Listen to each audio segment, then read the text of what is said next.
13 minutos pasan de las 9 de la mañana. Vamos con la próxima entrevista. La Armada Nacional ha sido parte del proceso de selección, compra de los patrulleros oceánicos. Una prioridad definida por el gobierno anterior, que tiene una historia más larga de hecho. La adquisición se anunció hace 2 años. Se eligió al astillero español Cardama, que se encuentra construyendo precisamente las llamadas OPB. Las autoridades del gobierno actual habían criticado este proceso desde la oposición y al asumir ordenaron una investigación. En ese marco se sancionó a 4 jerarquías de la Armada Nacional, entre ellas el ex comandante en jefe Jorge Wilson. Sanciones que no vienen por el fondo del proceso de compra, sino por cuestiones de forma, entendiendo que, entre otras cosas, no se les dijo la verdad mientras se los consultaba a propósito de esa investigación, una investigación encargada por la ministra con su equipo, que ahora derivó, por lo menos así lo anunció la propia ministra,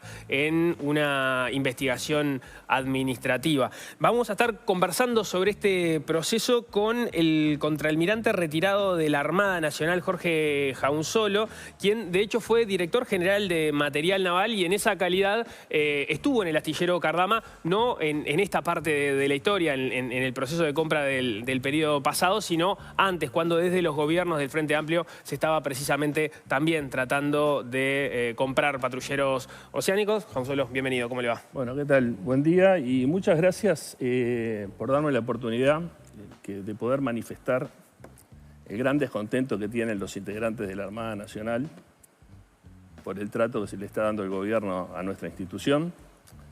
También por poder aclarar ciertas cosas que se dijeron en este programa. Por ejemplo, la senadora Betiana Díaz, para la cual tengo unas cuantas cosas para corregirle. Y el ex ministro Armando Castañebat, que también estuvo en este programa y me parece que le faltó decir algunas cosas. Y por último, hablar un poco de las sanciones que se le impusieron a los oficiales de la Armada, las cuales están violando un decreto del Poder Ejecutivo. Bueno, vamos a entrar en esos puntos.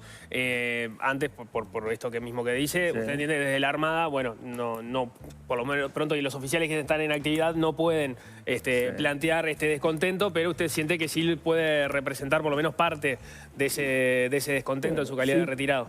Bueno, pienso que voy a representar a algunos, a otros no, porque siempre, como dije, es la gran mayoría, entiendo yo que está disgustado por esto, pero siempre hay otras personas que juegan otro partido, ¿no? Mínimamente para entrar en tema, describamos, porque no hemos tenido la oportunidad de conversar con alguien de la Armada sobre esto, ¿qué son las OPB, por qué son importantes? Y bueno, la participación que tuvo usted en el proceso anterior, de cómo llegamos hasta acá. Voy a tener que mirar unos papelitos acá porque no estuve en todo el proceso yo. El OPB es un buque multipropósito, que es lo que se entiende que en este momento necesita la Armada Nacional, ¿no? Es un buque que puede patrullar en alta mar, por eso su nombre, y puede operar y realizar tareas subsidiarias que tiene la Armada, como es el control del narcotráfico, la búsqueda de rescate, el control de contaminación y varias cosas más. Y eso es lo que la Armada decidió ya a principios del 2012, más o menos, de tratar de venderle al político para que nos compraran barcos, porque la Armada estaba muy mal. O sea, es un impulso desde la Armada que convenció al sistema político de que esto era necesario. Sí, bueno, lo convenció. Este proceso empieza en el año 2013, ¿no? O sea, demoramos un poquito en convencerlos. Y si querés te puedo dar una cronología media rapidita, ¿no? En el 2013 el comandante en jefe le encarga al jefe de Estado Mayor que haga un estudio de las características que tenían que tener estos patrulleros para que le sirvieran a la Armada de Uruguay.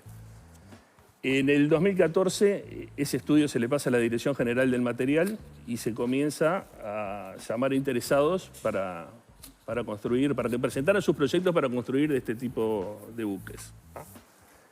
En el año 2015, ahí yo ya era el director general de material, o sea que acabo del 15 al 18 voy a hablar Con propiedad. Bueno, sí, igual lo otro calculo que va a ser con propiedad también porque son informaciones que me dio gente que estuvo en el proceso, ¿no? 2015-2018 en funciones, digamos. En la Dirección General de Material. En el 2015 se analizan todas las propuestas que se presentaron y de esas propuestas se seleccionan 4. ¿Tá? Y de esas 4 que quedaron seleccionadas se hace una ponderación en donde gana el astillero Lürsen, un astillero alemán. Después gana, en lugar 2, un Fastmer, que es un astillero también alemán. Después, les voy a decir las siglas, si no me acuerdo, pero es la DCNS, que es el gobierno francés, o sea, un astillero de Francia. Y después la empresa china que vuelve a aparecer en estos años pasados y bueno, con la que la descartan, porque era muy cara. ¿Tá? Bueno, yo en el 18 pasó a retiro, Bueno, yo estando en actividad fuimos a Alemania, tuve la oportunidad de ir a ver los patrulleros, estos de Lürsen, los fui a ver al sultanato de Brunei, en la isla de Borneo, o sea, fui a ver y estuve arriba de los barcos. Estuve en China también, vi los barcos. El Adroit, que era el barco francés, estuvo en Uruguay, o sea que también tuve la oportunidad de verlo. Y bueno, el de Fastmer nunca quedó segundo y parece que no le gustó. Y estuvimos en Alemania, en Bremen, conociendo las instalaciones de Lürsen. Inclusive yo fui en ese momento, estaba invitado al ministro de Defensa, que era Huidobro, pero no podía viajar, y fue Hernán Planchón, que era el director general de Secretaría. Y ahí firmamos una carta de intención de comprarle a Alemania. Ahí está, ahí se cerraba o se empezaba a cerrar el proceso. Empezaba a cerrar el proceso, estamos hablando del año 2016.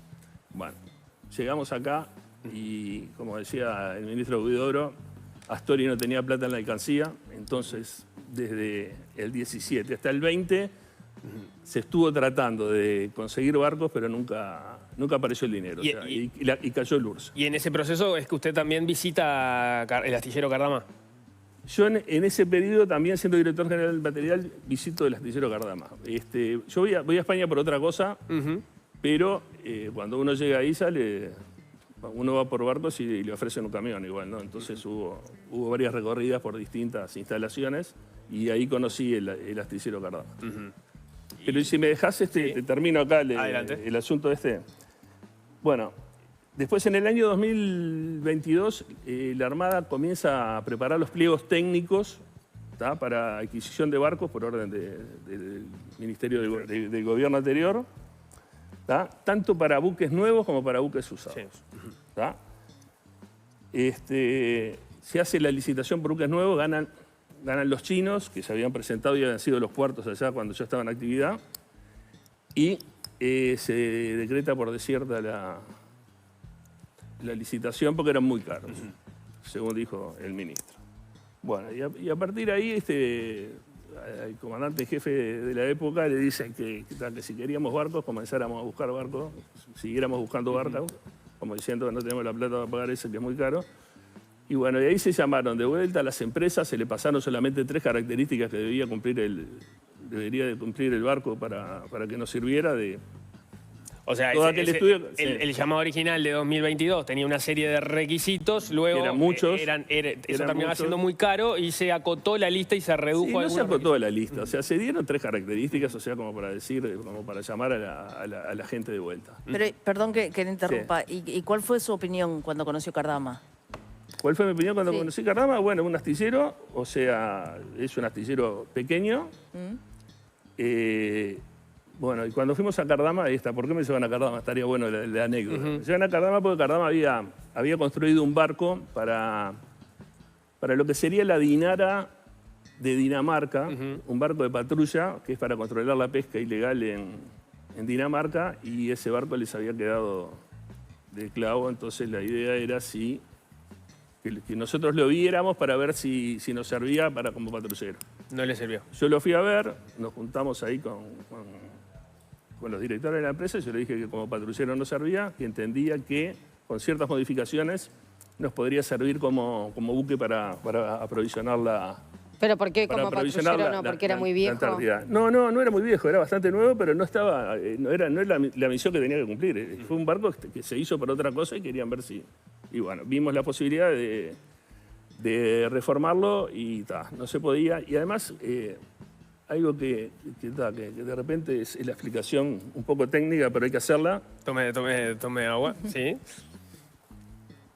Cuando se tienen barcos, cuando se compran barcos, lo ideal es tener 3 buques. Nosotros ahora vamos a comprar 2. Porque tiene que haber un buque que está navegando, un buque que está en mantenimiento y otro buque que está adiestrando. Así es como se maneja la cosa. Y así se va rotando, ¿tá? Porque los barcos necesitan mantenimiento, la gente tiene que estar adiestrada y también tenemos que controlar que no nos roben los recursos. Bueno. Nunca no llegamos a comprar 3, o sea, tampoco alcanza la plata, compramos 2. Y acá lo que me querían vender era un barco que no estaba hecho para lo que nosotros necesitábamos. Entonces se dio... La recomendación fue que no. Por descartado. O sea, cuando los chinos quedan descartados por los pliegos del año 2022, sí, eran pliegos muy exigentes, se baja la vara, digamos. Y yo diría que se baja la vara o... yo de Cardama lo que puedo hablar es esto que estoy hablando, y yo no estuve en el proceso de... Y la Armada lo único que estuvo fue en el proceso técnico, que me gusta aclarar un poco esto, porque la Armada está haciendo realmente un problema político, ¿tá? Y el militar lo pone preso y el militar da prensa, y se habla mucho del militar y llama a... Distorsionar, dice. A distorsionar, y sí, y nosotros realmente, la Armada no estuvo no sé si fue una licitación, un llamado a concurso, una compra confidencial, no la tengo ni bien clara, pero la Armada no intervino en eso. La Armada lo único que hizo fue su aporte técnico. Soporte técnico en el cual también se basa parte de la decisión política, ¿o no? No, claro, sí, se basa inclusive el comandante jefe y la Junta de Almirantes votaron qué barco querían, y bueno, y salió ese barco. Unos contentos, otros no. Lo votaron el almirante Wilson, lo votó el contraalmirante Elizondo y lo votó el contraalmirante Maglioca. Y ganaron. Y hubo una semidemocracia en una institución que es vertical y bueno, y salió eso. ¿Y usted entiende que la sanción a Jorge Wilson está fuera de lugar? Totalmente. Pero, ¿por qué? Bueno, hagamos un paso anterior entonces, porque usted empezó hablando de un malestar en la Armada con todo este proceso. Bueno, ¿por qué? pero el malestar que tiene la Armada es muy claro. Hoy estamos a más de 5 meses de que se elige este gobierno y la Armada no tiene comandante en jefe. Eso es totalmente vergonzoso. Que no tenga comandante en jefe la Armada es vergonzoso, ¿tá? Y es una institución que no funciona y que está desmoralizada, porque el comandante en jefe es la persona que lidera, que le pone su impronta, es el ordenador primario del gasto, ¿tá? O sea que es el que autoriza el gasto del presupuesto que le da el Poder Ejecutivo, y la Armada no funciona hoy. Está en stand-by, todos esperando a ver quién va a ser el nuevo comandante en jefe, y no hay razón, no se sabe, no hay razón, no, capaz que el político tiene razón, pero no se sabe por qué. La Armada y los intendentes de la Armada no sabemos por qué no nombran al comandante en jefe. En este momento hay un encargado de despacho que es el... Sí, hay un encargado de despacho que tampoco existe en ningún reglamento. Le pusieron el encargado, parece Franchella. Porque es... Parece que, perdón, Franchella. Claro, el programa, la película Franchella, el encargado. Digo, pero sin hacer alusión a las personas, ¿no? Pero podríamos ponerlo en ese contexto semi gracioso, porque no sabemos por qué no tenemos comandante en jefe. Y el Poder Ejecutivo tiene las herramientas, sí, de todos los contraalmirantes que hay en este momento en la actividad, no le gusta a ninguno, tiene las herramientas para poner que le gusta. Ahí podemos decir, por lo menos de una lectura de la prensa, lo que uno puede interpretar es, en el Ministerio de Defensa todavía no tienen decidido quién quieren que sea el comandante en jefe, entre otras cosas porque están investigando justamente cómo se ha dado este proceso de compra de las OP sobre los que tienen dudas, y entonces están tratando de avanzar sobre eso para tener claro. Está bien, pero te vuelvo a repetir que la Armada intervino técnicamente nada más. Todo lo otro lo hizo el Ministerio de Defensa, no lo hizo la Armada. La Armada dijo, yo quiero este barco, después dijo, de todos los que se presentaron, este es el que me sirve. Y usted dice que en caso de que el Ministerio de Defensa o la ministra de Defensa no quiera algunos de los contraalmirantes que están en actividad, tiene mecanismos para poder para solucionar ese problema. ¿Tá? Y aparte también lo que está haciendo... ¿Cómo son esos mecanismos? ¿Cómo son los mecanismos? Es facilísimo. Primero, le voy a decir lo que es fácil. Y lo que no es fácil, mejor primero lo que no es fácil. Lo que no es fácil es conseguir los 2/3 en la Cámara de Senadores para pasarlos a retiro obligatorio, porque no le van a votar los dos. Para pasar un contraalmirante a retiro no se puede hacer por simple decisión de la ministra, tiene que pasar por la ministra lo que sí puede pasar a retiro es al comandante en jefe. Entonces se tiene que tomar 6 días. Haciendo un contraalmirante, al otro día le dice muchas gracias y así sucesivamente hasta que los echa todos. Y empieza a ascender capitán de navío que capaz que tiene alguno de su confianza ahí como para que sea comandante en jefe. Y yo qué sé, dice, arregle el problema en la Armada. Y está bueno también hacer una comparación, ¿no? Porque no sé qué pasa con la Armada, porque en el proceso de transición el comandante en jefe del Ejército se supo que se quedaba al rato de que ganaron, además, porque la ministra ya sabía la hoy ministra ya sabía que iba a ser ministra porque andaba por el Ministerio de Defensa antes de que Orsi la anunciara. Después se arregló entre el gobierno entrante y el gobierno saliente el ascenso al comandante de la Fuerza Aérea. Porque el comandante de la Fuerza Aérea ascendió el 1 de febrero en el gobierno pasado. O sea, y nosotros estamos dando la nota y lamentablemente... ¿Y cuáles son los perjuicios que genera para la Armada esta situación de no tener comandante? Y bueno, lo que te dije recién, o sea, el liderazgo del comandante, la impronta que le pone el comandante a la Armada, el rumbo lo marca el comandante. El comandante es el ordenador primario del gasto, o sea, que es el que autoriza las compras del presupuesto que el Poder Ejecutivo le asigna a la Armada. Entonces estamos todos en stand-by viendo a ver qué pasa. Me gustaría preguntarle, porque fue una de las primeras cosas que dijo, que le quería contestar o quería aclarar cuestiones con la senadora Betiana Díaz y con el ex ministro Hernando Castaing-Debat. ¿Qué pasó? Me encanta que anoten ahí porque está bueno porque no tengo que mirar acá. No nos quedan tantos minutos. Digo, para sintetizar. Sintetizar, está. Betiana Díaz viene acá y dice que el contraalmirante Musso se va a retiro porque no estaba de acuerdo con la compra de estos barcos. Estos barcos se seleccionan en mayo, el contraalmirante Musso se va en agosto. Se va en agosto cuando ya no puede generar más antigüedad para su jubilación. O sea, está. Y como comandante en jefe no va a ser porque él se tiene que retirar el 1 de febrero y Wilson sigue en funciones, él se va. Acá hay muchos detalles que seguramente del otro lado no tengan la cronología exacta. En determinado momento hubo una junta de contraalmirantes que justamente fue la que terminó dando su opinión técnica sobre esto. Musso fue el único contraalmirante de esa junta que termina, digamos, opinando en contrario de la compra a Cardama. No, opinan más en contrario. Porque no todos votaron a Cardama. Hay otros que... opinan más en contrario. Claro, son 3 los que votan a favor de Cardama y ganan por mayoría. Musso fue uno de los que votó en contra. Uno de los que no estuvo de acuerdo con eso, pero yo no sé, habría que mirar Y usted dice que, a diferencia de cómo se manejó, Musso no pide el pase a retiro. Pero eso se decide en mayo, y él se va en agosto. Y en agosto Musso me relevó a mí, o sea, yo compañero mío de clase de la Escuela Naval. O sea, hicimos la Escuela Naval juntos. Y el 1 de agosto del 2023 ya tenía 5 años y medio de contraalmirante. O sea, ya generaba el retiro máximo que podía generar. El otro tema que está arriba de la mesa es justamente la sanción a Wilson, que usted dijo que era contraria.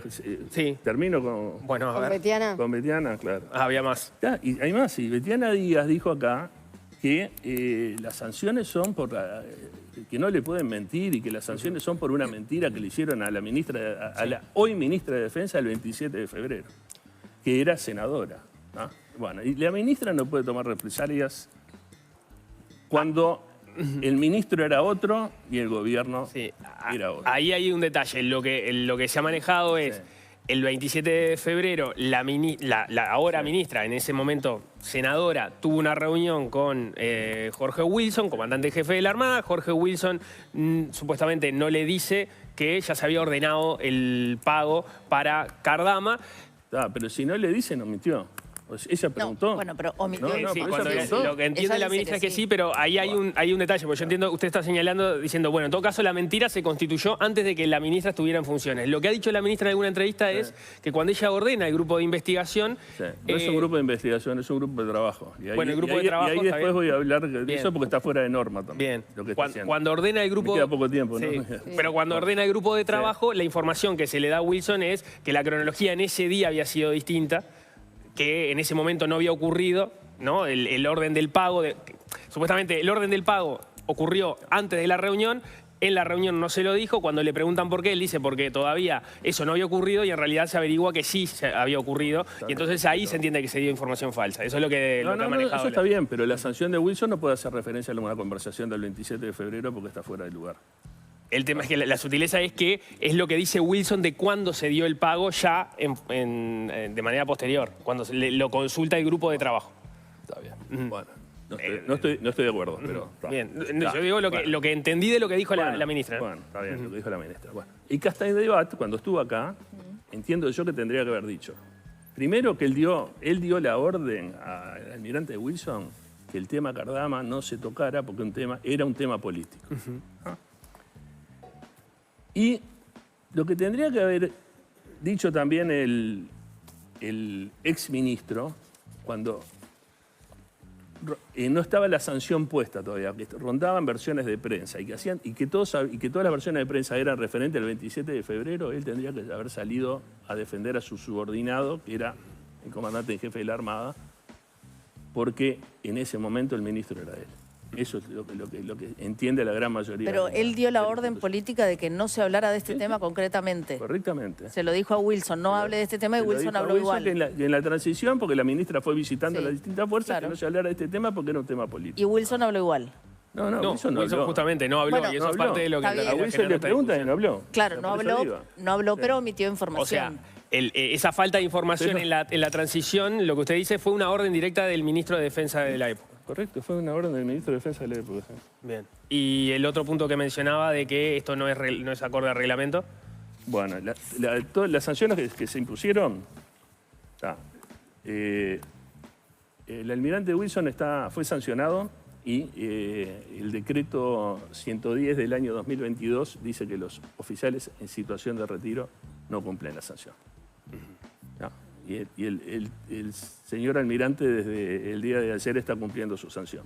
O sea, Wilson efectivamente se presentó. Se presentó, Y está pero es bueno, cumpliendo. se presentó. O sea, y es bueno también aclarar que capaz que sale en el informativo esta noche, que, como salió que estaban todos sancionados, estaría bueno que saliera que todos están reclamando sus sanciones. ¿Ah? O sea, porque va contra el decreto ese. Después, otra cosa que dice ese decreto es que a igual sanción, el de mayor jerarquía, porque tiene más experiencia, es el sancionado más grave, o sea, el que tiene más días de arresto. Bueno, entre el almirante Ruiz y el capitán de navío da Silva, eso fue al revés. El capitán de navío le pusieron más días de arresto de rigor que al almirante. ¿Tá? Y para el contraalmirante de Sousa, que lo sancionaron por mentir, el tipo pidió que le aclararan a ver cuál había sido la mentira y no sabe cuál es la... Y eso debe estar fundado. Y eso debe estar fundado en el memorándum de la sanción. Bien. Estos reclamos de las sanciones son a través de qué modalidad? Son apelaciones, me imagino. Bueno, o sea, la sanción es un acto administrativo. Sí. La sanción se puede reclamar ante el superior del ministro de Defensa, porque es por la vía militar, que sería el presidente de la República, es el comandante en jefe de las Fuerzas Armadas, o por el Tribunal de lo Contencioso Administrativo.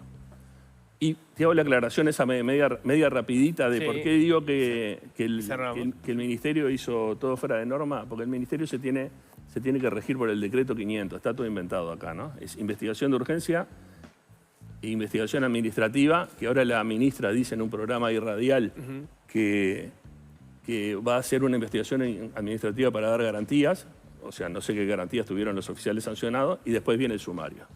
Otra cosa que no hace la ministra, si como consecuencia de ese grupo de trabajo que arma hay un acto administrativo, ella debería haber nombrado por un acto administrativo a las personas que iban a hacer la pseudo investigación llamada grupo de trabajo, porque esa gente son adscriptos de la ministra que no están en la estructura del Ministerio de Defensa. Entonces no pueden llamar a un almirante o a un capitán de navío y preguntarle nada si no están designados por escrito y está oficiado a la Armada el tema. Jorge Consuelo, muchísimas gracias por esto. Bueno, quedo a las órdenes porque esto va a seguir, así que sí. Imagino. Muy Si amable. quieren, me pueden volver a llamar. Bueno, Gracias por venir. No, gracias a ustedes. Bien, hacemos...